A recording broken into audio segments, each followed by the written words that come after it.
5 stage था। Chemical classification हम लोग स्टार्ट कर चुके थे। केमिकल क्लासिफिकेशन का मतलब रासायनिक वर्गीकरण। रासायनिक वर्गीकरण का मतलब अंदर किससे बना है, इसका कॉन्स्टिट्यूएंट, इसका संगठन क्या चीज का है, संगठन।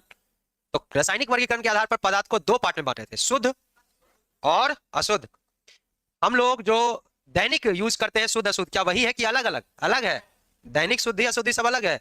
इसमें है कि अगर एक ही प्रकार के कणों से मिलकर बना हो, कण मतलब पार्टिकल, कोई भी चीज अगर एक के प्रकार के कण यानी पार्टिकल से बना हो तो उसको क्या बोलते हैं, प्योर। और अलग अलग प्रकार के कण से बना हो तो उसको इम्प्योर। तो प्योर एक ही प्रकार के कण से बनते हैं और कितने टाइप के, दो। हाँ, जिस प्योर सब्सटेंस को तोड़ने के बाद वो किसी और चीज में ना टूटे उसको कहते हैं एलिमेंट। जिस प्योर सब्सटेंस को किसी भी केमिकल प्रोसेस से किसी और चीज में तोड़ा जा सकता है उसको क्या बोलेंगे, यौगिक। जैसे अगर आप H2 की बात करें, इसको तोड़ते रहो कुछ भी तो H ही निकलेगा, ये तत्व है। लेकिन H2O की बात करें, इसको तोड़ेंगे तो H2 अलग और O2 अलग। कुल मिला के हम आपको यह समझा दिए कि जिसका फॉर्मूला है वह शुद्ध पदार्थ और जिसका नहीं है वो अशुद्ध। अब ये एलिमेंट यानी तत्व भी हो सकता है और कंपाउंड यानी यौगिक भी हो सकता है। एलिमेंट की बात करें तो एलिमेंट 3 प्रकार के होते थे, आपको याद होगा, मेटल, धातु, उपधातु और अधातु। आज के बाद ये नहीं पढ़ाएंगे, नहीं हम दोबारा लिखेंगे। कंपाउंड्स के बारे में बात करना है। कंपाउंड्स हम लोग पढ़ रहे थे, कंपाउंड्स। अगर हम कंपाउंड की बात करें भाई, यौगिक, तो पहली बात, यौगिक या कंपाउंड बनता कैसे है, तत्वों से इनका निर्माण होता है, दो ऑब्लिक अधिक तत्वों के मिलने से। ए भाई ध्यान सुनिए, मेरी बात सुनिए, दो या दो से अधिक तत्व अगर निश्चित अनुपात में मिलते हैं तो कंपाउंड, कैसियो मिल जाते हैं तो मिश्रण। यही कहानी और कुछ नहीं। इसी इंप्योर को क्या बोलते हैं दोस्तों, मिक्सचर। कहानी एकदम सिंपल है। शुद्ध है तो दो चीज हो सकता है, तत्व या यौगिक। अकेले है तो तत्व, यही तत्व निश्चित रेशियो में है तो यौगिक, और यही तत्व अनिश्चित रेशियो, कोई और रेशियो में मिला दिए, अनुपात फिक्स नहीं है, उसको मिश्रण कहेंगे। आज मिश्रण पढ़ना भी हम लोग को। दो या अधिक तत्वों से मिलने से बनता है, लेकिन रेशियो क्या होना चाहिए, फिक्स, इन फिक्स्ड रेशियो, निश्चित अनुपात में, निश्चित अनुपात में। इतना बोल दिया गया कि जब दो या दो से अधिक तत्व, when two or more than two elements fix ratio में निश्चित अनुपात में मिलते हैं तो इसको क्या बोलते हैं हम लोग, यौगिक बोलते हैं। यौगिक के लिए एक बहुत शानदार नियम भी दिया गया। आप अच्छा, यौगिक के सबसे पहले बात करते हैं गुण के। प्रॉपर्टीज की बात करें तो आपको दो गुण इंपॉर्टेंट याद रखना है तो 4-5 गो, लेकिन दो गो याद रखना है। पहला गुण क्या है कि यौगिक जिससे बना है, जैसे पानी की बात करें, किससे बना हुआ है ये, H2 प्लस O2, तो इन दोनों के गुण जैसा ही ये होगा कि एकदम अलग, एकदम अलग। यानी कि यौगिक का जो गुण होगा इसे बनाने वाले संघटकों से या तत्वों से पूर्णतः भिन्न होगा। यानी the property of the compound is completely different from its constituents. जिससे ये बना है उससे एकदम अलग अलग है। पहला गुण तो यही है कि गुण भिन्न होता है, मतलब तत्वों से भिन्न, भिन्न गुण होता है। दूसरा अगर हम बात करें तो आप दूसरी वाली बात याद बताइए, दूसरा क्या था कि यौगिक को फिर से तत्व में बदला जा सकता है कि नहीं, बदला। सिंपल केमिकल प्रोसेस, भौतिक क्रिया करके तो नहीं बदल सकते आप, लेकिन सिंपल केमिकल, ऐसा नहीं कि पानी H2O है तो तुम H2O और O2 अलग अलग निकाल दोगे, नहीं निकाल पाओ। केमिकल प्रोसेस कर सकते हैं, इसमें आप करंट लगा दीजिए, गरमा दीजिए तो अलग हो सकता है, कोई दिक्कत नहीं। सिंपल केमिकल प्रोसेस से अलग किया जा सकता है, प्रोसेस से सेपरेट कर सकते हैं, अलग कर सकते हैं। पहली बात तो ये याद रखना आपको। दूसरा, ये सब बात बोलने वाला सबसे पहला आदमी कौन था, लेवोजियर। लेवोजियर कहता है कि कोई भी तत्व फिक्स रेशियो मिलता है। बहुत अच्छी बात। लेवोजियर से बोला क्यों फिक्स रेशियो मिलता है, तो लेवोजियर ने कहा कि फिक्स रेशियो इसलिए मिलता है क्योंकि law of conservation of mass, ये को नया नियम ही दे दिया, law of conservation of mass. तो आपसे ये सवाल बहुत इंपॉर्टेंट पूछता है कि द्रव्यमान संरक्षण का सिद्धांत किसने दिया, लेवोजियर ने। द्रव्यमान संरक्षण का सिद्धांत है क्या दोस्तों, तो है यही बस इतना सा कि किसी भी केमिकल रिएक्शन से पहले और रिएक्शन के बाद द्रव्यमान नहीं बदलता। मतलब जिस चीज से आप शुरू कर रहे हैं उसका द्रव्यमान और जिस चीज पे आप खत्म किए हैं उसका द्रव्यमान सेम रहेगा। इतना ही सा बात लेवोजियर ने कहा। लेवोजियर ने कंपाउंड बनाने के लिए इसकी बात तो कह दी थी लेकिन कोई नियम नहीं दिया। एक और व्यक्ति, हालांकि ये सवाल पूछा है दोस्त आपके इसमें एसएससी में, सेंटर वाला एसएससी में, कि द्रव्यमान संरक्षण का सिद्धांत लेवोजर ने कब प्रतिपादित किया? आप कहोगे सर ये आया हुआ सवाल है, 2024 का आया हुआ सवाल है, आप टेक्स्ट बुक पर लिखोगे आपको मिल जाएगा, डायरेक्ट लिखोगे आप गूगल पे कि लेवोजर ने द्रव्यमान संरक्षण कब प्रतिपादित किया, तो आ जाएगा क्वेश्चन, एसएससी सीजीएल का पूछा हुआ सवाल। ध्यान दो, पहले तुम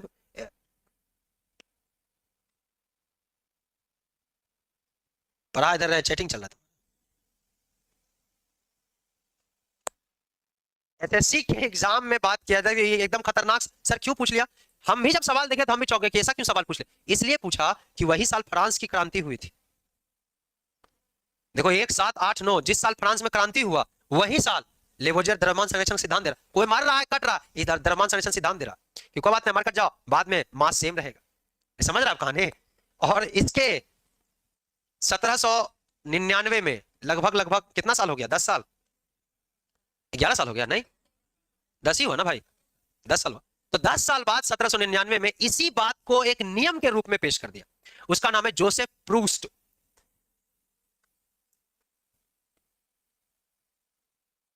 जो लेवोजर पहले बोल रहा था इसको नियम दे दिया जोसेफ प्रूस्ट। और जोसेफ प्रूस्ट ने कहा कि लेवोजर जो बोला था उस हमेशा सही है, लेवोजर कंफ्यूजन में था कि क्या हमेशा निश्चित अनुपात, एकदम, इसीलिए जोसेफ प्रूस्ट का नियम हो गया लॉ ऑफ कांस्टेंट प्रोपोर्शन, नियत समानुपात का नियम। बोला लेवोजर ने लेकिन नियम ये दे दिया। अब ये बात पक्का है कि अगर द्रव्यमान संरक्षित है तो कांस्टेंट प्रोपोर्शन में मिल रहा हो, वरना द्रव्यमान कैसे संरक्षित रहेगा, लेकिन ये बोल किसने दिया, जोसेफ प्रूस्ट ने, इसने कहा कि मेरा है लॉ ऑफ कांस्टेंट प्रोपोर्शन। और जोसेफ प्रूस्ट ने कहा कि इसका मतलब क्या है, देखना ध्यान से समझ, तब समझ जाओगे कि लेवोजर के बाद कॉपी किया, कैसे किया समझाते हैं। इसने कहा कि कोई भी जब द्रव्य, कोई भी यौगिक जब बनता है, कोई भी कंपाउंड जब बनता है तो उसका मास हरदम फिक्स रहता है। सर ये तो द्रव्यमान संरक्षण, क्या कह रहे हैं कि H2O बना, तो पहले ये बताइए कि ऑक्सीजन का द्रव्यमान कितना है, 16, अरे ऑक्सीजन 8 नंबर पे है ना, इसका द्रव्यमान कितना है 16, और हाइड्रोजन का एक है, ऑक्सीजन का कितना 16, और हाइड्रोजन का कितना एक, कै गो है, एक दूनी 1:8। अभी क्या कह रहा है जोसेफ प्रूस्ट, प्रूस्टवा क्या कह रहा है, देखो है द्रव्यमान संरक्षण, खाली रेशियो ले लिया। जोसेफ प्रूस्ट कह रहा है कि समुद्र का पानी लाओ, वूलर झील का पानी लाओ, या स्वर्ग से पानी लाओ, या आबे जमजम ले आओ, कोई भी पानी लाओ, अनुपात 1:8 ही रहेगा। पानी में हाइड्रोजन और ऑक्सीजन के द्रव्यमान का ratio, this is not number of atoms, number of atoms नहीं है, नंबर ऑफ एटम्स हाइड्रोजन का 2 है, ऑक्सीजन का 1, परमाणु संख्या नहीं है, यह मास रेशियो है, द्रव्यमान का अनुपात। हम क्या कह रहे हैं, जैसे मान लो CO2 की बात करते हैं, ए भाई पहले ये बताइए कि CO2 में कार्बन है और कौन है, ऑक्सीजन, ऑक्सीजन का 16 दूनी, और कार्बन का 12, 4 तिया 12, 4 8 32, ये क्या चीज का रेशियो आया, मास रेशियो। इसका मतलब क्या है जानते हो, 3 किलो कार्बन और 8 किलो ऑक्सीजन ही मिलेगा और नहीं मिलेगा। तुम 4 किलो ले आए कार्बन और 8 किलो ऑक्सीजन ले आए, तब मिलेगा 3 किलो, 1 किलो कार्बन बच जाए। यानी कि हमेशा कंपाउंड बनने के लिए फिक्स रेशियो में ही मिलाओगे तब मिलेगा। जैसे कोई कहे 10 किलो, ग्राम में होता है लेकिन किलोग्राम मान लो, 10 किलोग्राम हाइड्रोजन, तो कितना किलोग्राम ऑक्सीजन लाओगे, 80, तब जाके पानी मिलेगा। बात समझ रहे हैं, ये परमाणु की संख्या का अनुपात नहीं है, यहां परमाणु संख्या का अनुपात 1:2 है, इसे कोई मतलब नहीं है जोसेफ प्रूस्ट को। भार कितना कितना किलो का रिएक्शन करवाना, तो वो कहेगा कि अगर इसको 3 से गुणा किया तो 8 या 24, इसको 3 से गुणा किया तो 9, यानी 24 किलो ऑक्सीजन को कार्बन डाइऑक्साइड बदलने के लिए 3 किलो कार्बन का जरूरत होता है।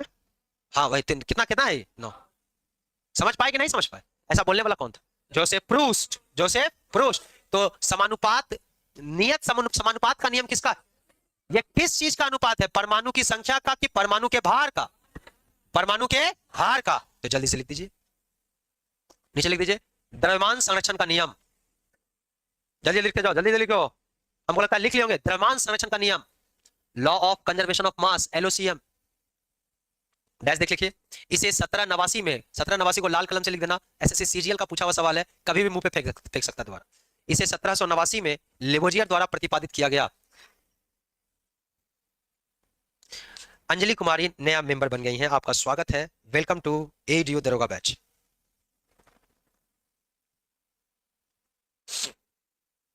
क्या लिखे भाई?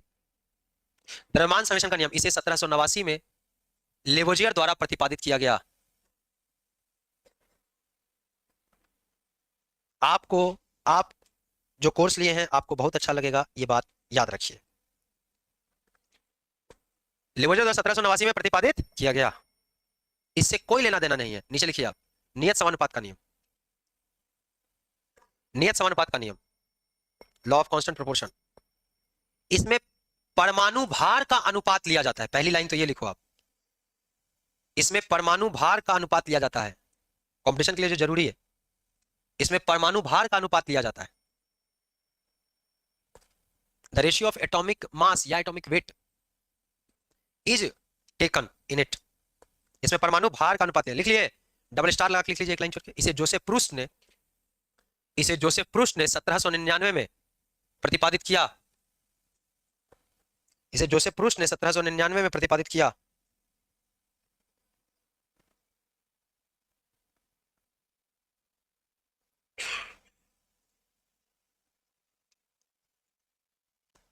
लिख लिए, लिखिए, डैश देखे नीचे।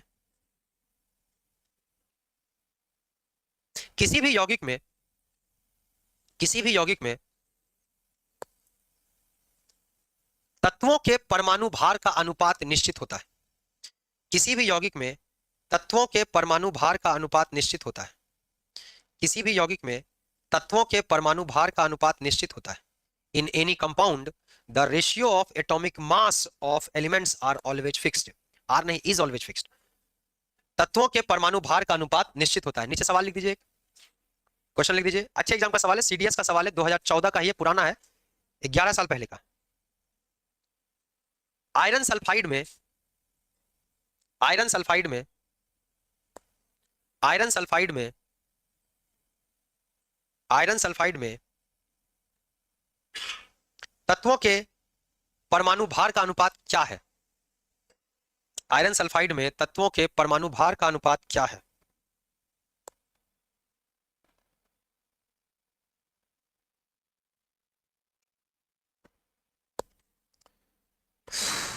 आयरन सल्फाइड कैसे बनता है दोस्त? Fe और S, ये भी टू, ये भी टू, क्या बनेगा? FeS। ये दोस्तों हल्का भूरा और काले रंग का होता है, काला भूरा होता है, ब्लैकिश ब्राउन, ब्राउनिश ब्लैक होता है, भूरा काला। ये याद रखिएगा, कभी कभी ये सब पूछ लेगा आपसे, पूछता भी है कि आयरन सल्फाइड का कलर कैसा होता है, भूरा काला। कुछ नहीं, लोहा को चूर के सल्फर गंधक, गंधक मिला देते हैं, गंधक होता है टायर में तुम्हारे। आपसे कह रहा है कि इसका परमाणु भार का रेशियो क्या होता है। तो आपको दोस्तों ये सीडीएस का सवाल है, छोटे एग्जाम का सवाल है नहीं, 2014 का ही है। आयरन सल्फाइड का मास, लोहा का मास लेंगे और सल्फर का मास लेंगे, तो ये अनुपात आएगा 7:4।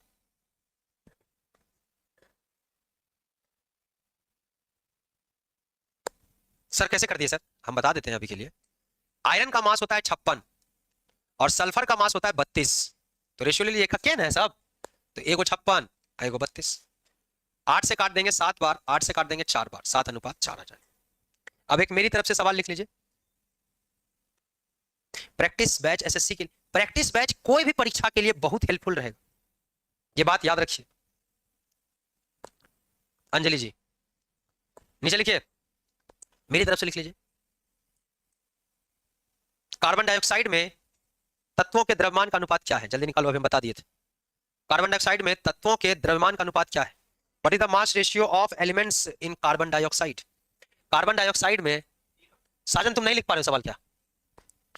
कार्बन डाइऑक्साइड में तत्वों के द्रव्यमान का अनुपात क्या है?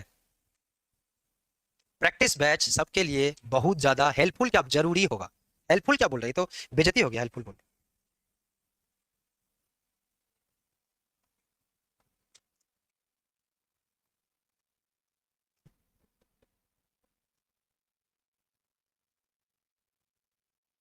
हो गया? क्या आया? तो 3:8 आया क्या? 3:8 आएगा, याद रखिए, पढ़ा दिए थे, बता दिए थे।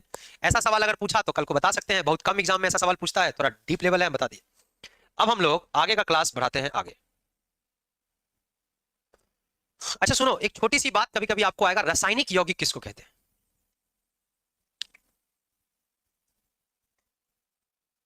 Chemical compounds.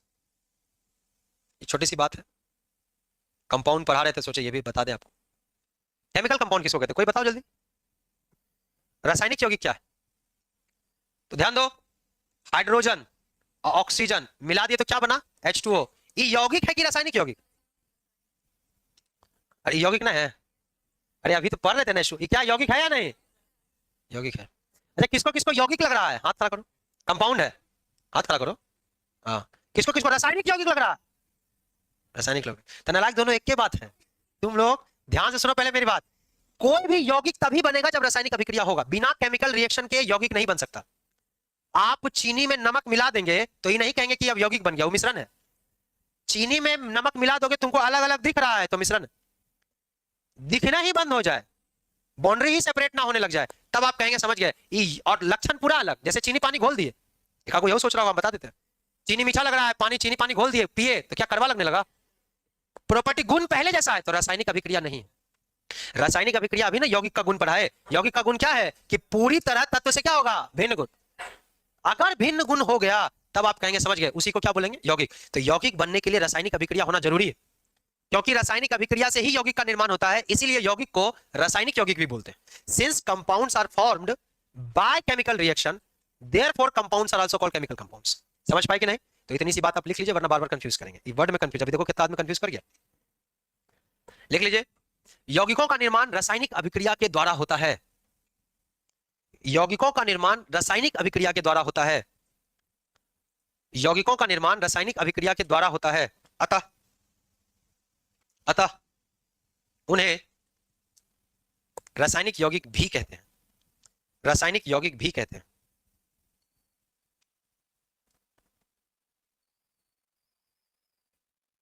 रासायनिक यौगिक भी कहते हैं। अब एक छोटी सी लिख लिया ना, एक छोटा सा बात हमको समझा देते हैं, समझाना कि आप जान रहे हैं। जैसे मान लो हम यहां लिख रहे हैं एलिमेंट, हिंदी में इसको तत्व कहते हैं। और एक बार और लिख दिए कंपाउंड, यौगिक। अब कंफ्यूज मत करना, हम लास्ट बार कंप्लीट कर दिए, इसमें भी किसी किसी को डाउट होता है।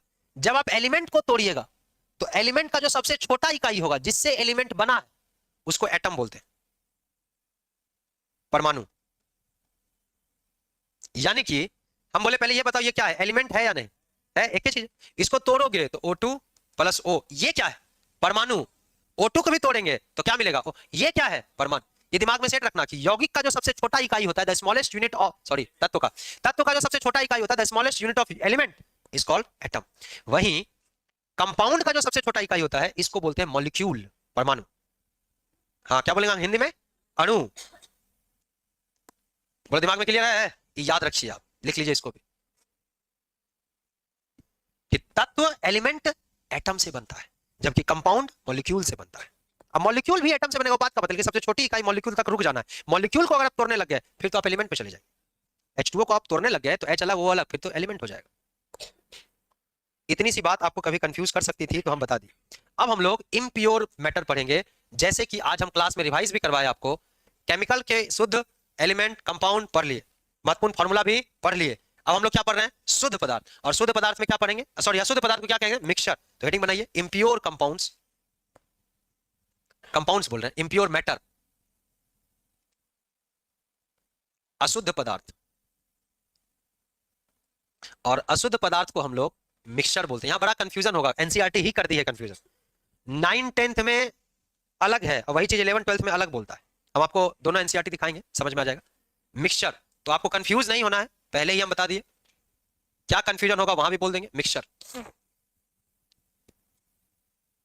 तो पहली बात आती है कि मिक्सचर कहते किसको है, मिक्सचर की पहचान क्या है। तो अभी जस्ट आपको बताए थे कि दो या दो से अधिक चीज मिले लेकिन फिक्स रेशियो में मिले तो यौगिक, अब जैसे तैसे मिल जाए मिश्रण। समझ रहे बात? तो यहां अनुपात फिक्स होना जरूरी नहीं है, कैसियो मिला सकते थे। लिख लीजिए जल्दी से, 2 अधिक, 2 या 2 से अधिक लिखा हुआ है, कुछ भी मिल सकता है। 2 या 2 से अधिक तत्व मिल जाए या यौगिक ही मिल जाए, या तत्व या यौगिक कुछ भी मिल जाए। 2 या 2 से अधिक तत्व मिल जाए, 2 या 2 से अधिक यौगिक मिल जाए, या 2 या 2 से अधिक तत्व और यौगिक मिल जाए। कुछ भी मिल जाए कि मिलने से। लेकिन याद ये रखना है डबल स्टार लगा के कि ये जो मिलन है वो फिक्स अनुपात में नहीं, किसी भी अनुपात में। अगर आप कंपटीशन में नहीं होते तो हम आपको ऐसे लिखवाते कि जब दो या दो से अधिक तत्व या यौगिक किसी भी अनुपात में मिलते हैं तो उसे मिश्रण कहते हैं। लेकिन हम जानबूझ के हम ऐसे लिखे हैं ताकि आपके दिमाग में ही बैठे कि अलग यही जानना है, कोई भी रेशियो में मिल जाए। In any ratio when two और मोर देन टू एलिमेंट्स और compound come together in any ratio is called mixture.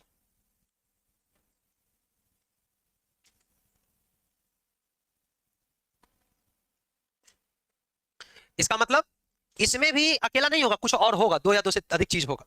ध्यान दीजिए, सबसे इंपॉर्टेंट इसका क्या गुण है जो आपको याद रखना है कि जिससे ये बना है। जैसे मान लो कि शरबत बनाए तो चीनी और पानी से बना है, तो ये जो शरबत है इसके अंदर भी चीनी का वही गुण है जो पहले था।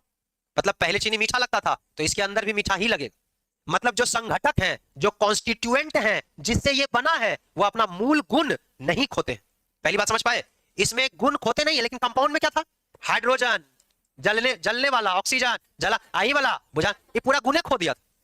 नहीं खो दिया था गुण, पूरा का कंप्लीट गुण अगर बदल जाए तो आप कहेंगे वो यौगिक है, लेकिन गुण वही रहे तो यौगिक नहीं है। जैसे हवा, हवा का बात करें, ध्यान दीजिए, बड़ा कंफ्यूजन होगा हवा में, बढ़िया समझ लो। हवा की बात करें तो हवा में सब गैस यही तो मानते हैं आप, नाइट्रोजन भी है, ऑक्सीजन भी है, कार्बन डाइऑक्साइड भी है, लेकिन कोई किसी से रिएक्ट नहीं कर रहा। क्या हम हवा, ऑक्सीजन हवा में है तो उसका गुण ऑक्सीजन वाला है, उसको खींच रहे हो तो। नाइट्रोजन है तो उसका नाइट्रोजन वाला ही गुण है। एजोटोबैक्टर जो कि धरती में होता है वो नाइट्रोजन लेके अपना सिर्फ नाइट्रोजन नहीं लेता है, नाइट्रोजन स्थिरीकरण वाला बैक्टीरिया। यानी कि हवा में जो गैस है वो आपस में रिएक्ट नहीं किए, वो मिले हुए हैं बस किसी भी रेशियो।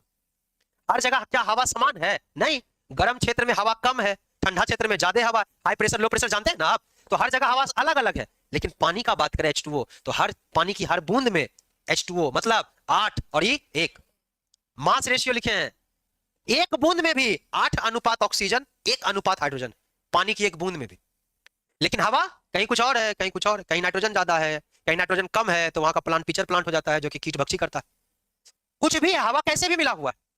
इसीलिए हवा क्या है? मिश्रण है।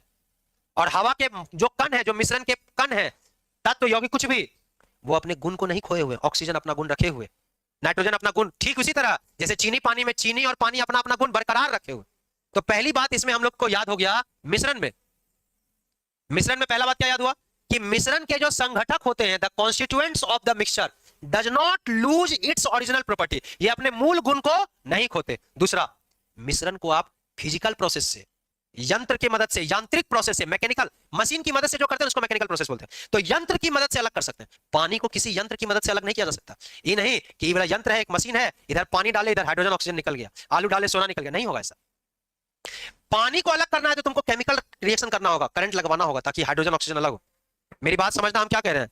लेकिन हवा से, चीनी पानी है, शरबत है, क्या इसको किसी सिंपल मशीन से आप अलग कर सकते हो कि नहीं? हाँ कर सकते हैं। पानी कुछ कुछ करो ही मत, धूप में रख दो, पानी धीरे धीरे उड़ जाएगा। नहीं उड़ेगा जी, कुछ मत करो, सिंपल सिंपल प्रोसेस से कोई केमिकल रिएक्शन नहीं हुआ। पानी ही ना भाप बना है, तो क्या भाप बनना केमिकल रिएक्शन है? नहीं, तो फिर से उसको पानी बना सकते हैं, इसमें क्या दिक्कत है? फिजिकल प्रोसेस से या किसी मशीन के साथ, जैसे हवा, हवा में ऑक्सीजन को हम अलग कर सकते हैं कि नहीं?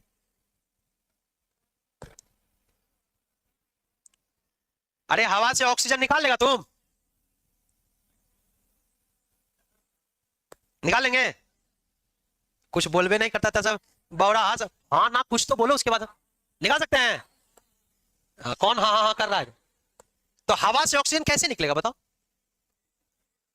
क्या भाई, कैसे निकल सकता है? मशीन के अंदर नाइट्रोजन की हवा से खींच लेता है नाइट्रोजन। अरे तो मशीन के अंदर ना नाइट्रोजन है। चलिए आप कर लीजिए, और बताओ कोई, क्या हवा से ऑक्सीजन अलग हो सकता है या नहीं? कोई केमिकल रिएक्शन नहीं करना है, फिजिकल प्रोसेस, तभी ना हवा मिक्सर होगा। जल्दी बोलो। नहीं हो सकता, कौन कर लेगा रे? हवा से ऑक्सीजन अलग हो जाएगा? तुम लोग कौवा उड़ तो भैंस उड़। पहले ये बताओ कि हवा में ऑक्सीजन है या नहीं? खींच रहे हो कि नहीं? फेफड़ा में गया? तो फेफड़ा के अंदर, फेफड़ा में सब गैस है, लेकिन लंग्स के अंदर कौन सा गैस जा रहा है? सिर्फ ऑक्सीजन। उसमें कोई केमिकल प्रोसेस हुआ? नहीं सर, मजा नहीं दिया सर, कोई बात नहीं। देखो, कुछ नहीं करना, कुछ सिंपल काम है। आप क्या करिए, एक बैलून लीजिए, बैलून में फूंक दीजिए या हवा से उसको भर दीजिए। फूकोगे तो ज्यादा कार्बन डाइऑक्साइड चला जाएगा, हवा से बैलून भर दिए, भरे वाला नहीं आता, नहीं पंप हवा होता है छोटका, उससे आप बैलून भर लिए, एक बैलून फुला लिए, ये लीजिए, बैलून फुल गया पूरा एकदम, बैलून पूरा बड़ा है, बैलून फुला हुआ। अब इस बैलून के अंदर की हवा को एक पिस्टन की मदद से, पिस्टन किसको कहते हैं, जो पंप में लगा रहता है, अरे पंप नहीं होता ऐसा वाला, इसमें भर लिए और उसको ऊपर से पिस्टन लगा दिए। अब इसको दबाएंगे तो हवा नीचे कंप्रेस होगा कि नहीं होगा?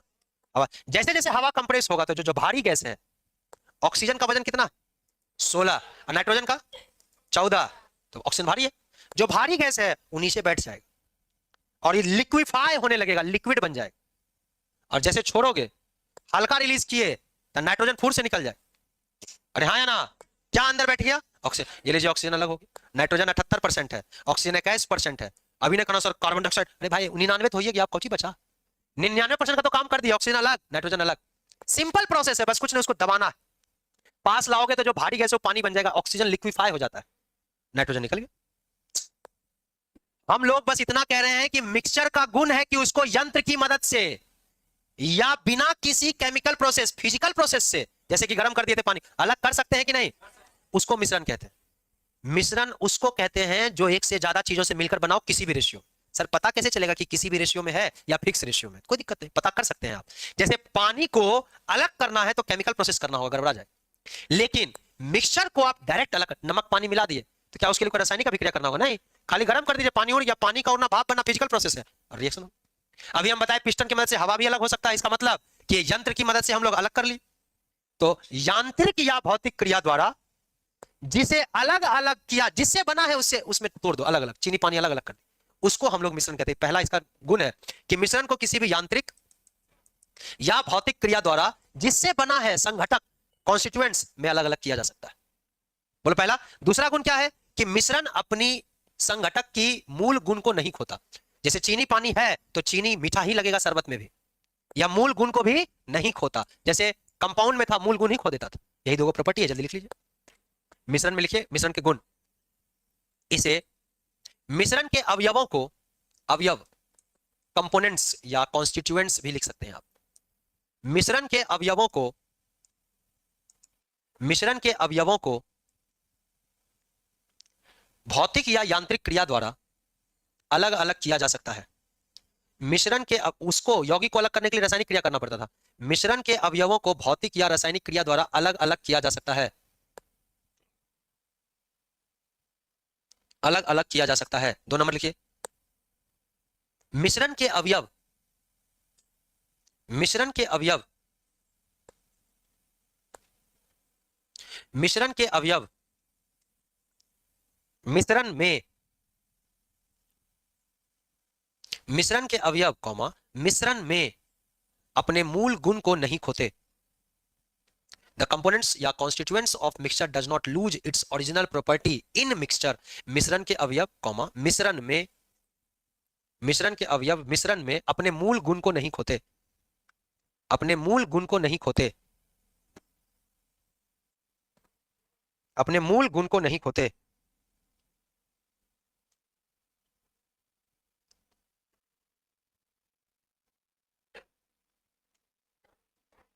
लिखिए जैसे, जैसे वायु, एयर, बोले किसका किसका मिश्रण है?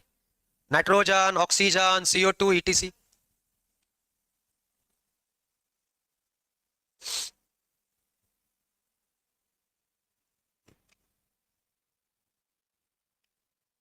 लिख लिए। दूसरा, जैसे मान लीजिए स्टील, आपको स्टील पढ़ाए हैं, इस्पात पढ़ाए हैं ना, इस्पात पढ़ाए हैं ना, बोल मैंने कर रहे हैं, पढ़ाए, खड़ा होइए। हाँ बताइए, इस्पात किस किस चीज से बनता है? अल्युमिनियम, कैल्शियम, पूरा पीरियोडिक टेबल बोल दीजिए, हम यही लिख दे, 4-5 चीज से बना है। लक्षण ठीक करो और पढ़ो, बैठिए। बोलिए जी, लोहा में क्या मिलाते थे? कार्बन। लोहा नरम है, कार्बन मिलाइए तो हार्ड आयरन हो गया, लेकिन अभी स्टील नहीं बना। स्टील के लिए इसमें निक्रोम बनाना होगा, निकेल और क्रोमियम, निकेल और क्रोमियम लिख लीजिए। ट्रेस अमाउंट में मिलाते हैं निकल क्रोमियम को। हाँ चलिए टाइम हो गया। निकेल क्रोमियम, मैग्नीज भी थोड़ा मिला देते हैं, वेनेडियम भी मिलाते होता ना क्या, बस काफी है। ये बड़ा इंपॉर्टेंट सवाल देख रहे हैं कि बिहार एसएससी में 2014 में पूछा गया था, और ये है गन पाउडर। गन पाउडर का मतलब बारूद। बारूद किस किस चीज से बनता है? सोडा। पहली बात तो क्या है? सोडा। सोडा का फॉर्मूला बोलो तो बाबू, सोडा का फॉर्मूला बोलो। इंडियन सॉल्ट पीटर, क्या नाम है? KNO3 की NaNO3? KNO3। NaNO3 क्या था? चिली सॉल्ट पीटर, वो चिली में मिलता था, यानी सोडा यानी KNO3 ले लिए। प्लस इसमें और क्या मिलाते हैं कि बारूद बन जाता है सोडा, पहले ही बताइए। जितना ज्यादा आप मिलाएंगे उतना ज्यादा हानिकारक बनेगा, याद रखिएगा। जल्दी बोलो जी। कौन बोल रहा है? एक बार ठीक से बोलो कि हमको आवाज भी आए भाई। क्या बोल रहा है यही पता नहीं चल रहा है। हराम खोर, ये पोटास नहीं है, पोटेशियम तो है ही है उसमें। पोटेशियम नाइट्रेट तो है ना पहले से जी। इसमें हम लोग मिलाते हैं गंधक, सल्फर प्लस कोयला, कोयला कोल, इसी को बारूद कहते हैं, इसी को बारूद कहते हैं। फिर इसमें कलर अलग से मिलाते हैं, पटाखा छोड़ने के लिए। कोई कोई नीला देखते फटता है, उसका अलग कलर है। ब्रोन, बेरियम और स्ट्रोंसियम, अलग अलग कलर, स्ट्रोंसियम और बेरियम कलर्स के लिए। याद रखिए, आज इतना ही रहेगा, अभी वर्ल्ड मैप करें। है भाई? कौन? मिश्रण। Law of conservation of mass पूरी दुनिया फॉलो करती है, बस रिलेटिविटी के आइंस्टाइन के सिद्धांत को छोड़कर। ये कांस्टेंट प्रोपोर्शन फॉलो नहीं करता है, law of conservation of. SSC MTS exam के लिए अब अपना सिलेक्शन कैसे पक्का करोगे? महंगा कोर्स खरीद कर नहीं, अब करो सिर्फ ₹1 में एसएससी एमटीएस की फुल प्रिपरेशन। कैसे? सुपर पास लाइव से। यहां आपको ₹1 में मिलता है 300 प्लस लाइव क्लासेस वाला Karm Yoddha batch, 1000 plus study notes, 2500 plus test series, 1000 plus practice questions, साथ ही डाउट सॉल्विंग और भी बहुत कुछ। और सिर्फ एसएससी एमटीएस ही नहीं, SSC GD, SSC CGL, railway, banking और 375 plus state and central exams की प्रिपरेशन भी एक ही सब्सक्रिप्शन में। तो टेक्स्ट बुक ऐप डाउनलोड करिए और सिर्फ ₹1 में 2 डेज ट्रायल शुरू करिए।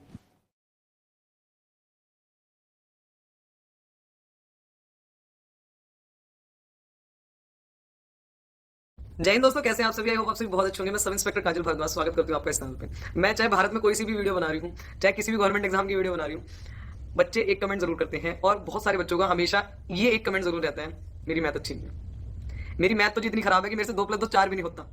मेरी मैथ इतनी खराब है कि अगर मेरे से कोई मैथ की बात कर लेना तो मुझे गर्मी में भी ठंड लगने लगा है एकदम से, मुझे इतनी खराब लगती है मैथ। तो मैथ का क्या सॉल्यूशन है? आपकी मैथ कैसी थी? आपने अपनी मैथ को कैसे इंप्रूव किया? मेरा पर्सनल एक्सपीरियंस, आप लोगों की मैथ कैसे इंप्रूव हो सकती है। मैंने ऑलरेडी मैथ को लेकर एक वीडियो बनाई हुई है जिसमें बहुत अच्छे व्यूज गए हैं, आप सभी लोगों ने बहुत बहुत बहुत प्यार दिया, उसको बहुत बहुत धन्यवाद। दूसरी चीज, अब हम 80,000 लोग हो गए हैं, 80,000 फैमिली हो गए हैं, तो उसका भी बहुत बहुत धन्यवाद। आप सभी लोग इतना प्यार देते रहना, आगे बनाते रहना। आज की वीडियो में हम लोग प्रॉपर्ली डिस्कस करेंगे कि आपकी मैथ में क्या कमियां रह रही हैं, आप अपनी तरफ से क्या कमी छोड़ते हैं, क्या हमें मैथ सही करनी है या हमें अपनी कैलकुलेशन सही करनी है। इन सारी चीजों के बारे में बात करेंगे। और बेसिकली आज की जो वीडियो है ना, वो डेडिकेटेड रहेगी आपकी कैलकुलेशन के ऊपर कि आप अपनी कैलकुलेशन को किस तरीके से इंप्रूव कर सकते हो। देखो, मैथ से तुम बच नहीं पाओगे। तुम भारत में किसी भी एग्जाम की तैयारी करो, तुम मैथ से नहीं बच पाने हो, चाहे वो एसएससी सीजीएल हो, सीपीओ हो, सीएचएसएल हो, एमटीएस हो, यूपी पुलिस हो, यूपीएसआई हो, और दिल्ली पुलिस कांस्टेबल हो, दिल्ली पुलिस एचसीएम हो, एडब्ल्यू टीपी हो, कोई भी पेपर हो, आप मैथ से नहीं बच पाओगे। मैथ आएगी, जरूर आएगी। अब तुम मैथ को देख के कहते हो मुझे तो मैथ नहीं आती, मुझे तो मैथ नहीं आती। सबसे पहली बात, अगर मुझे मैथ नहीं आती तो मेरी मैथ को ठीक करने ब्रह्मा जी अवतार नहीं लेंगे, ब्रह्मा जी अवतार नहीं लेंगे मेरी मैथ को सही करने के लिए। तो मुझे अपनी मैथ खुद सही करनी है, पहली बात। दूसरी बात, ये अपनी मैथ को सही करने के लिए मैं क्या क्या स्टेप्स ले सकता हूं, वो आज हम बताने वाले हैं। तो उसके लिए सबसे पहले तो कॉपी लेके बैठ जाओ और इस कॉपी में एक एक चीजों को नोट डाउन करते रहो। जो भी मैं आपको बोलूंगी वो इस स्क्रीन पे शो होगा। आपको प्रॉपर प्रॉपर प्रॉपर एक डायरी मेंटेन कर लो। चाहे तो एक मैथ के लिए 10 रुपए कॉपी लाओ। तुम 10 रुपए कॉपी, 10 रुपए खर्च कर सकते हो। तो मैथ पे बताओ पहले, सबसे पहले 10 रुपए तुम्हें खर्च करना है, कॉपी लेके आनी है। अब उस कॉपी लाने से पहले क्या काम करना है, एक चीज को बहुत ध्यान से समझो। एग्जामिनर का जो कंसेप्ट बन चुका है, अगर आप कोई भी पेपर उठा रहे हो, आपने दुनिया भर के टाइप करिए, दुनिया भर के टाइप करिए, मतलब वो टाइप भी करिए ना, कैट तक के क्वेश्चन लगा रहा है बच्चा, पर कैलकुलेशन में कोई काम नहीं कर रहा। और कैलकुलेशन में काम नहीं है ना, तो एग्जामिनर क्या पूछ रहा है? एग्जामिनर बिल्कुल नॉर्मल क्वेश्चन पूछ रहा है। मतलब आप प्रीवियस ईयर उठा के देख लो, अभी जो आरआरबी एनटीपीसी का जो पेपर हुआ था ग्रेजुएशन वाला, आप इसको उठा के देखो, आरपीएफ का जो पेपर, आरपीएफ एसआई का जो पेपर हुआ था, इन सबसे आपको क्या चीज समझ में आ रही है सिर्फ एग्जामिनर आपकी कैलकुलेशन में बूस्टअप चाहता है। एग्जामिनर कोई अलग टाइप नहीं पूछता। तूने 5-5 कॉपी भर ली मैथ की, इतने टाइप कर लिए, इतने टाइप कर लिए, इतने टाइप कर लिए कि टाइप के भी तुम बादशाह बन चुके। पर एग्जामिनर आपसे अलग टाइप नहीं पूछ रहा। एग्जामिनर बिल्कुल नॉर्मल क्वेश्चन पूछ रहा है, पर जो ऑप्शंस दे रहा है ना, उसमें गड़बड़ कर दे रहा है। टीचर्स आपको ऑप्शन से खेलना सिखाते हैं, है ना, कि ये वाला ऑप्शन आ गया तो ठीक है, वो बिल्कुल सही मेथड है, उसको करना चाहिए, उसी से आपका टाइम सेव होगा। पर आपकी कैलकुलेशन भी अच्छी होनी चाहिए। तो आपकी कैलकुलेशन अच्छी होगी तभी आप मैथ्स में कॉन्फिडेंट फील कर पाओगे। मैथ क्या है? मैं हमेशा एक बात कहती हूं, मैथ क्या है? मैथ सिर्फ 4 चीजों का अंतर, मतलब 4 चीजों का मिश्रण है। प्लस, माइनस, गुणा, भाग, एडिशन, सब्ट्रैक्शन, डिवीजन, मल्टीप्लिकेशन। ये 4 चीजें हैं मैथ में। इससे ज्यादा कुछ है क्या? इससे ज्यादा कुछ है वो तो बताओ। इससे ज्यादा कुछ नहीं है। और यही आपको कैसे इंप्रूव करना है, किस तरीके से। चाहे आप सीरियल की भी तैयारी कर रहे हो ना, आपको इस वीडियो से इतना फायदा मिलने वाला है। आपको इस वीडियो के लास्ट में ना मैं अपनी एक पीडीएफ भी दूंगी, ठीक है? उस पीडीएफ को आप लोग निकलवा लेना, चाहे प्रिंट आउट निकलवा लेना। और मैं तो पीडीएफ क्या, बल्कि मैं तो ये मानती हूँ कि आपके पास ये चीजें खुद से लिखी भी होनी चाहिए। कोई भी एक जो डायरी, जो 10 रुपए वाली डायरी खरीदवाई है ना, उसका क्या करना है तुम्हें, उसके बारे में मैं तुम्हें डिटेल में बताऊंगी। और ज्यादा क्वेश्चंस करने पे वो मत करो, ज्यादा प्रैक्टिस करने पे फोकस करो, ठीक है? आप लोगों ने, जो बच्चे तैयारी कर रहे हैं, उन लोगों ने ऑलमोस्ट सारे क्वेश्चंस कर लिए हैं, ठीक है? तुमने दुनिया भर के टाइप कर लिए हैं, पर तुमने कैलकुलेशन की प्रैक्टिस नहीं करी। और वो कैलकुलेशन की प्रैक्टिस कैसे होगी? सबसे पहली चीज 25 तक के टेबल भैया तुम्हें याद होने चाहिए। मैं तुमसे एकदम से पूछ लूं ना 18 सत्य, तो तुम एकदम से बताओ 18 सत्य 126, 18 एकम 18, 18 दूनी 36, 18 तिया 24। ये नहीं करना। आ रही बात समझ में? मैं तुमसे पूछ रहा 8 की पावर 4 क्या होती है, तुरंत बोलो 4096। ऐसे नहीं, 8 का तो स्क्वायर 64 होता है, 64 इंटू 64। अरे यही चीज मैं तुम्हें अब बताने वाली हूँ कि तुम्हें किस तरीके से अपनी मैथ को इंप्रूव करना है। और ये जो डायरी आप 10 रुपए वाली खरीद लाए ना, खरीद के ले आएंगे तुम्हें हिसाब से, नहीं लाए होंगे तो 4-5 पेपर ले लो और इनको ऐसे मॉर्गेज स्टैपल कर लो और उसमें ये चीजें नोट डाउन करो कि मुझे क्या क्या चीज लेंगे। सबसे पहले 25 तक का टेबल बहुत अच्छे तरीके से तुम्हें याद होनी चाहिए। कैसे याद करने वही बताऊंगी। उसके बाद 50 तक के स्क्वायर, 30 तक के क्यूब, परसेंटेज से फ्रैक्शन में, फ्रैक्शन से परसेंटेज में बहुत अच्छे तरीके से आने चाहिए। उसके बाद सिर्फ क्यूब तक आपका काम नहीं चलेगा, आपको कम से कम 1 से लेकर 10 तक के पावर 4 भी याद होनी चाहिए। जैसे अगर मैं 2 की पावर 4 पूछ लूं तो क्या हो जाएगा? 16, 3 की पावर 4 बताओ 81। इस तरीके से तुम्हें याद करके रखना है। आ रही मेरी बात समझ में? तुम्हें सिर्फ 2 तक और 3 तक नहीं सीमित रहना है, तुम्हें पावर 4 पे भी जाना है और एटलीस्ट 10 तक तो पावर 4 याद होनी चाहिए आपको। आ रही मेरी बात समझ में? उसके बाद आप लोगों को 2 की पावर 10 तक पूरा निकालना आना चाहिए। 2 की पावर 10 तक पूरा निकालना आना चाहिए। मतलब 2 की पावर 1 2, 2 की पावर 2 4, 2 की पावर 3 8, 2 की पावर 4 16। इस तरीके से तुम्हें पूरा आना चाहिए। 2 की पावर 5 32। ये पूरा 2 की तो पावर तुम्हें 10 तक बिल्कुल याद होनी चाहिए कि अगर दिख गया ना मुझे तो मैं 2 की पावर ही ना निकालने बैठा रहूं। अगर मुझे ये भी टाइम लग रहा है ना कि 2 की पावर 4 इंटू 2 और मैं 4 दूनी 8 कर रहा हूं, इसमें भी टाइम मेरा जा रहा है। आ रही तुम्हारी मेरी बात समझ में? ये चीजें भी आपको बहुत अच्छी तरीके से लिख के रखनी है, ठीक है? ये हो गया आपका नेक्स्ट इंपॉर्टेंट पाइथागोरस ट्रिपलेट। जैसे आपका 5 12 13 हो गया, ठीक है? 13 84 85 हो गया। ये सारी चीजें देखो मैंने भी लिख रखी है। उसके बाद स्क्वायर रूट कैसे निकालना है, क्यूब रूट कैसे निकालना है, अभी मैं बताऊंगी कि प्लेलिस्ट कौन कौन सी आप लोगों की प्लेलिस्ट में मैं दिखाऊंगी आपको। और आपका यूनिट डिजिट, डिजिटल सम, अलजेब्रिक एक्सप्रेशन और मेथड पुटिंग, ठीक है? ये सब कैसे कैसे करना है, ये सारी चीजें मैंने आप लोगों के स्क्रीन के आगे आ गई होंगी। ये सारी चीजें आप लोगों को कर लेनी है अगर आपको अपनी मैथ्स को इंप्रूव करना है। अब 25 तक के टेबल हो जाएंगे, कोई बड़ी बात नहीं है। 25 तक के टेबल मिल जाएंगे तुम्हें, गूगल पे मिल जाएंगे, है? इतने रैपिड पड़ेंगे ना, 25 तक के टेबल भी गूगल पे देखोगे बेशर्मो, वो तो तुम हाथ से लिख सकते हो, है? प्लीज कृपया करके गूगल से देख के मत वो करना, खुद से दिमाग लगा लेना थोड़ा सा। तुम 19 38 57 ऐसे करके लिखोगे ना तभी तुम्हें याद होगा, ठीक है? ये सारी जो चीजें अभी जो मैंने तुम्हें दिखाई, ये सब चीजें आपको याद होनी चाहिए। इन चीजों को जो स्क्रीन पे अभी आ रही है, ये सारी चीजें तुम्हें याद होनी चाहिए। एक दिन में याद नहीं होगी, पहली चीज। दूसरी चीज, आप इनको याद करने के लिए क्या करना है, डेली आपको 45 मिनट्स निकालनी है। अगर आपकी मैथ बेकार है, सबसे पहले मैंने बताया ना, ब्रह्मा जी नहीं सही करेंगे, मुझे सही करनी पड़ेगी। तो मैं अपनी मैथ को सही करने का जिम्मा उठाती हूं। नीचे लिखना, अभी कमेंट सेक्शन में जाके लिखो, मैं अपनी मैथ को सही करने का जिम्मा उठाती हूं, मैं ही अपनी मैथ को सही करूंगी। तीसरी चीज आपको ये करनी है, 45 मिनट जो आप लोग देंगे डेली, आपको 25 तक के स्क्वायर वो लिखने हैं टेबल, ठीक है? चाहे आपको याद है फिर भी आप लिखो, डेली लिखो। आप 10 दिन मेरे कहने से लिखो, प्लीज मेरे कहने से 10 दिन आप इस चीज को फॉलो कर लो, आपको सच में रिजल्ट्स मिलेंगे, बिल्कुल मिलेंगे, 100% मिलेंगे। उसके बाद 50 तक के स्क्वायर लिखो। यार मतलब आप मानोगे नहीं, 5 मिनट में लिख दोगे तुम, जब तुम्हें याद होंगे तो। जैसे भाई अब 10 तक तो याद ही होते हैं, 20 तक भी ऑलमोस्ट सबको याद ही होते हैं, 30 से लेकर 50 तक के लिख लो। मतलब 20 से 21 से लेके और 50 तक के लिख लो। इससे क्या होगा, इससे तुम्हारी अभी पता चलेगा इससे क्या होगा, ठीक है? 30 तक के डेली क्यूब लिखो, चाहे तुम्हें याद है फिर भी 30 तक के डेली क्यूब लिखो, डेली क्यूब लिखो। उसके बाद स्क्वायर रूट निकालना सीख लो, ठीक है? Percentage to fraction, fraction to percentage, जो इंपॉर्टेंट फ्रैक्शंस है ना, वो मैं लगा दूंगा, मेरे पास लिखे भी रखे हुए हैं। और आप लोग कहोगे तो अगर आप लोगों को उसकी पीडीएफ चाहिए होगी तो आप लोग इंस्टाग्राम का एक मैंने भी अकाउंट बनाया हुआ है, उसमें ग्रुप बनाया हुआ है, उसको आप ज्वाइन कर लेना। आगे से जो भी लाइव वगैरह में लूंगी तो वो मैं उसी चैनल पे लूंगी, मतलब जो मेरे चैनल इंस्टाग्राम पे वो बना हुआ है, ठीक है? वो एक ब्रॉडकास्ट चैनल बना लिया, मुझे भी नहीं पता कैसे बना है, ठीक है? रुक जाओ, सांस चढ़ गया मुझे।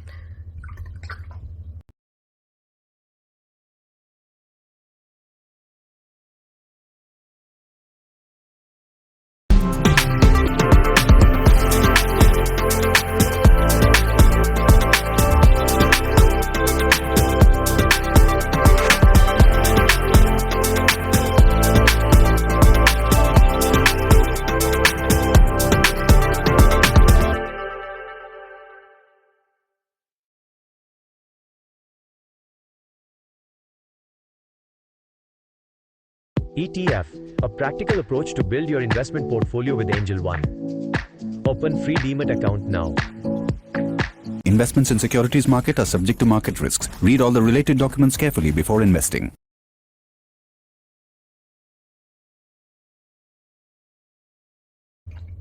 सेम सेम कलर हो गया, ठीक है। तो उसमें आपको वो जो पीडीएफ है वो मिल जाएगी जिसमें सारी चीजें लिखी हुई होंगी। पर मेरा मानना है कि ये तुम खुद से भी लिख सकते हो, कोई बहुत बड़ी चीज नहीं है। स्क्वायर रूट निकालना सीखना है, इस वीडियो से सीख सकते हो। क्यूब रूट निकालना सीखना है, इस वीडियो से। यूनिट डिजिट के लिए भी वीडियो लग जाएगी, अभी आपको चैनल के डिस्क्रिप्शन में मिल जाएगी, वहां से सीधा क्लिक करना, मिल जाएगी। गगन सर की वीडियो है, वो भी हो जाएगा। डिजिटल सम की भी गगन सर की वीडियो है, वो उससे भी हो जाएगा। एक कैलकुलेशन के लिए 5 घंटे की वीडियो उन्होंने बनाई है, 4 घंटे 40 मिनट की है, I think Rakesh Yadav sir ने, वो आप लोग देख लेना, उससे आपको फायदा मिलेगा। अब इतनी सारी चीजें बता दी, इतनी सारी चीजें बता दोगे तो हो ही जाएगा ना। हाँ, तो ऐसे तो होना है, ऐसे तो करना पड़ेगा, ये इसी से तो होएगा। अब तुम्हें लगेगा कि पहले मैं जो मैथ का सिलेबस मेरा percentage, profit and loss, time and work जो चल रहा है उसे करूं कि ये तो तुमने बता दिया, जमेला इसे करूं, उसे भी करूं और इसे भी करूं। अब 3 दिन टाइम निकालो, सिर्फ 3 दिन का टाइम मांग रही हूं मैं आपसे। उस 3 दिन में पहले तो ये मैं टेबल, स्क्वायर, क्यूब और 2 की पावर जो है, इन सबको जो बताया है मैंने तुम्हें, इनको याद कर लो। इनको याद करने के बाद 3 दिन में हो जाएंगे ये ऑलमोस्ट। 3 दिन जब तुम इसे रिपीटिशन में लेके आओगे तो कुछ याद होने लगेगा, ठीक है। फिर तुम्हें पता चल जाएगा कि 8 की पावर 4 4096 होती है। आ रही बात समझ में? तो जब तुम्हें ऐसे याद हो जाए ना, धीरे धीरे करके, जब ये सारी चीजें तुम्हें याद हो जाए, उसके बाद आपको ये छोड़ देना। 3 दिन सिर्फ अपनी मैथ को देना है, और ये जितनी मैंने स्क्वायर रूट निकालना, क्यूब रूट निकालना, यूनिट डिजिट, डिजिटल सम, अलजेब्रिक एक्सप्रेशन, मेथड पुटिंग, ये जो चीजें मैंने तुम्हें बताई है ना, इन चीजों को तुम 3 दिन के अंदर खत्म कर लो। और जो अपनी मैथ का जो तुम्हारा परसेंटेज, प्रॉफिट एंड लॉस वो कर रहा है, उसको अभी थोड़ा सा रोक दो। पहले 3 दिन बैठ के इसी को ही खत्म कर डालो। 3 दिन में मैंने तुम्हें बहुत ज्यादा टाइम दे दिया। अगर तुम सही से ढंग के पढ़ने लिखने वाले लड़के हो और ज्यादा सोना बाबू नहीं करते हो, तो मेरे हिसाब से आप इसको 1.5 दिन में ही खत्म कर दोगे। जो सारी चीजें मैंने तुम्हें बताई हैं, इसको खत्म करने के बाद अब डेली तुम्हें ये चीजें लिखनी है, लगभग 10 से 11 दिन तक बिल्कुल घंटी बजा के फॉलो करो इसको, भगवान की तरह। पक्का रिजल्ट्स मिलेंगे, 100% रिजल्ट्स मिलेंगे। और अगर वो वाली पीडीएफ चाहिए जो मैं बता रही हूँ तुम्हें, ठीक है, तो वो टेलीग्राम चैनल ज्वाइन कर लेना, वहाँ पे आप लोगों को मिल जाएगी। मैं ही लिख के दे दूंगी। तुम क्यों कष्ट कर रहे हो? कोई जरूरत नहीं है कष्ट करने की, मैं लिख के दूंगी तुम्हें, ठीक है। तो तुम कष्ट मत करना, पर कर लो, लिख लो, आ जाएगा। तुम्हारे फायदा होगा, मेरा फायदा नहीं होगा। अगर कोई चीज हम अपने हाथ से लिखते हैं तो उसका बहुत बहुत बहुत फायदा होता है, और मैंने पर्सनली फील किया है। अगर कोई ज्यादा ही मतलब ऐसा है कि उसको भाई समस्याएं हैं कि पेपर्स नहीं ले पाते, देखो मैं तुम्हें अपनी पुराने नोट्स दिखाती हूँ, ठीक है, इसके नीचे रखे हुए हैं। मैं अदरवाइज तुम्हें दिखाती हूँ। मैं खुद काले पेपर की जो वो होती है ना, ब्लैक पेपर वो होता है जो पेजेस होता है, लो देख ही लो जरा तुम भी याद करोगे। तुम्हें कितने एग्जाम्पल वाली चीजें मिल रही हैं देखने को, ऊपर कैमरा ही जाएगा मेरा। ये देखो ब्लैक पेपर वाली जो पेजेस है ये मैंने भी यूज किए हुए हैं। ऐसी रफ कॉपी ले लो, इसमें आप डेली अपनी कैलकुलेशन की प्रैक्टिस किया करो। जब ये चीजें जब तुम्हें याद हो जाए ना, ये चीजें जब तुम्हें याद हो जाएंगी तो तुम्हें अपने आप ही सारी चीजें समझ में आने लगेगी। उसके बाद क्या करना है, जब 3 से 4 दिन तुम्हारे हो गए, अब तुमने 3 दिन में याद कर लिया, 4 दिन में तुमने याद कर लिया ऑलमोस्ट, डेली इन चीजों को रिवाइज करो, डेली रिवाइज करो। वो जो पतली सी तुमने कॉपी बनाई है उसमें डेली अपने आप को 10 क्वेश्चन दो। अगर ये नहीं कर सकते तो एक मैथ्स वर्कआउट करके एक एप्लीकेशन आती है, कोई पेड नहीं है इसमें, अब ये मैं यूं मत करने लगा ना, पेड है ये बता रही है वो बता रही है। मैथ्स वर्कआउट करके एक एप्लीकेशन है, इसमें भैया जाना, इसमें आपको ना एक एक्सपर्ट वाला सेशन मिलेगा। जो नॉर्मल वाला है ना वो तो तुम कर दोगे, चैलेंज वाला। एक्सपर्ट वाला जो मिलेगा ना, उसमें आप जाके डेली प्रैक्टिस करो, तुम्हें पक्का पक्का पक्का इंप्रूवमेंट देखने को मिलेगी। आगे बात समझ में? डेली करने की कोशिश करो। और जो अपना कर रहे हो, जो तुम्हारा सिलेबस मैंने बताया था लास्ट टाइम भी, जो डायरी वाली वीडियो है, जो सिलेबस तुम्हारा चल रहा है उसको तो चलते रहने दो, पर इसको भी करो। अगर थोड़ी दिक्कत है, समस्याएं हैं, तो काले पेजेस वाली कॉपी ले सकते हो, कोई दिक्कत की बात नहीं है। ये भी मेरे ख्याल से 40-50 की हो गई अब तो, पहले हमारे टाइम 35 रुपए की आती थी, अब पता नहीं है 60 रुपए की हो गई है शायद है। तो गरीबों की तो लंका लगी रही है, कह रहे यहाँ पे कोई दिक्कत नहीं है, पर आपको ही करना पड़ेगा। वही वाली बात है, ब्रह्मा जी नहीं सही करने आएंगे, कोई सही करने नहीं आता, कोई किसी के लिए काम नहीं करता, अपने लिए काम खुद ही करना पड़ता है, और करना भी चाहिए। अदरवाइज आपके अंदर इंप्रूवमेंट कैसे होगी? कल को आप ये ऐसे ही बैठ के अपनी स्टोरी बता रहे होंगे तो हमें भी ये लगेगा ठीक है यार, इस बच्चे